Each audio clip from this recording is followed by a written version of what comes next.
Assalamualaikum warahmatullahi wabarakatuh. Nama saya Firja Rizky Al-Fajri, NIM 225231252 dari jurusan Perbankan Syariah 2G, kelas 2G.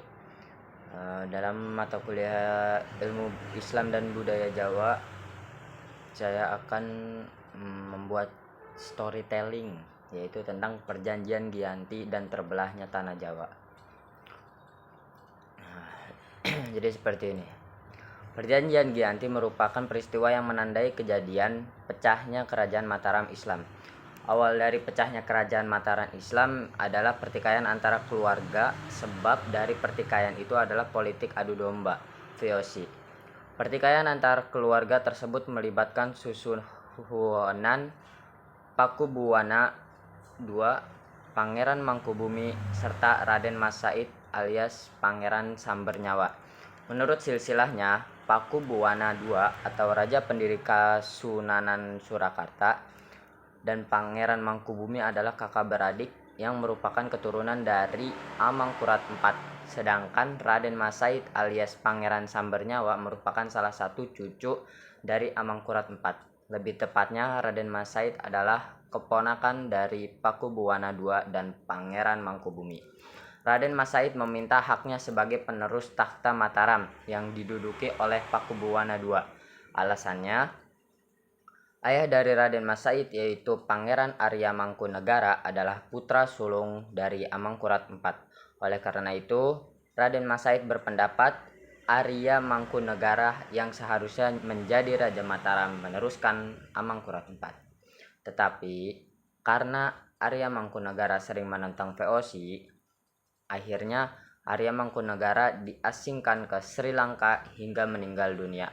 Kemudian VOC mengangkat putra Amangkurat IV lainnya yaitu Pangeran Prabu Suyasa sebagai Raja Mataram selanjutnya dan bergelar Pakubuwana II.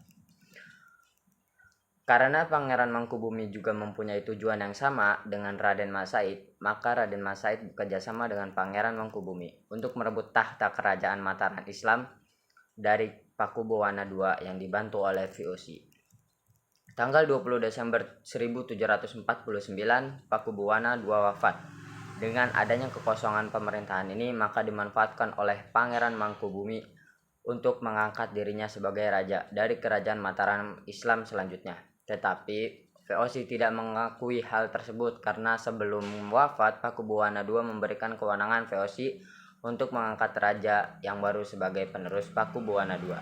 Akhirnya VOC mengangkat putra dari Pakubuwana II yaitu Raden Mas Said Surjadi sebagai raja dari Kerajaan Mataram Islam dengan gelar Pakubuwana II atau Pakubuwana III. Situasi menjadi semakin memanas. Pangeran Mangkubumi dan Raden Mas Said melancarkan serangan pada VOC dan Pakubuwana III. VOC dengan siasatnya pada tanggal 22 sampai 23 September 1754 mengadakan perundingan dengan mengundang Pakubuwana III dan Pangeran Mangkubumi untuk membahas pembagian wilayah Kerajaan Mataram Islam. Sebelum kejadian perundingan tersebut, pihak VOC sudah mengirimkan utusan khusus untuk bertemu dengan Raden Mas Said. Strategi politik adu domba VOC membuahkan hasil. Pangeran Mangkubumi dan Raden Mas Said berselisih. Pada tanggal 13 Februari 1755, perundingan berhasil menemui kesepakatan. Dengan ditandatanganinya Perjanjian Giyanti yang membagi Kerajaan Mataram Islam menjadi dua bagian, yaitu Kasunanan Surakarta dan Kasultanan Ngayogyakarta Hadiningrat. Setelah itu, Pangeran Mangkubumi mendeklarasikan sebagai raja di Kasultanan Ngayogyakarta Hadiningrat dengan gelar Sri Sultan Hamengkubuwono I. Dengan begitu, Kerajaan Mataram Islam telah berakhir.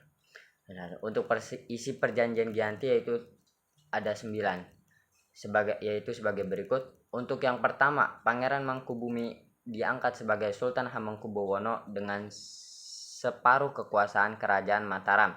Hak kekuasaan itu diberikan atau diwariskan secara turun-temurun. Kedua, Rakyat kesultanan harus bekerja sama dengan rakyat yang berada di bawah kekuasaan VOC.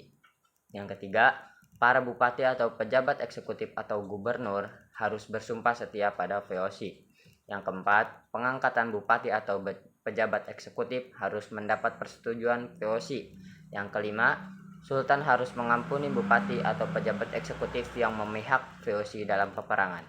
Untuk yang keenam, Sultan tidak akan menuntut hak Pulau Madura atau daerah pesisir lain yang telah diberikan Pakubuwono II kepada VOC. Sebagai gantinya, VOC akan memberikan uang ganti rugi sebesar 10.000 ril setiap tahunnya. Dan untuk yang ketujuh, Sultan Hamengkubuwono akan memberikan bantuan jika Sri Susuhunan Pakubuwono III membutuhkan. Untuk yang kedelapan, Sultan akan menjual bahan makanan dengan harga yang ditentukan oleh VOC. Yang kesembilan, yaitu Sultan berjanji menepati segala macam perjanjian yang pernah dibuat antara penguasa Mataram terdahulu dengan VOC. Untuk yang selanjutnya yaitu Monumen Perjanjian Giyanti. Sebagai wujud nyata di mana telah berlangsungnya kesepakatan Perjanjian Giyanti ini, maka dibangun Monumen Perjanjian Giyanti di Karanganyar, Jawa Tengah. Situs ini berupa batu prasasti dan terdapat pohon beringin. Mungkin itu saja materi yang bisa saya sampaikan. Kurang lebihnya mohon maaf. Wabillahi taufiq wal hidayah. Wassalamualaikum warahmatullahi wabarakatuh.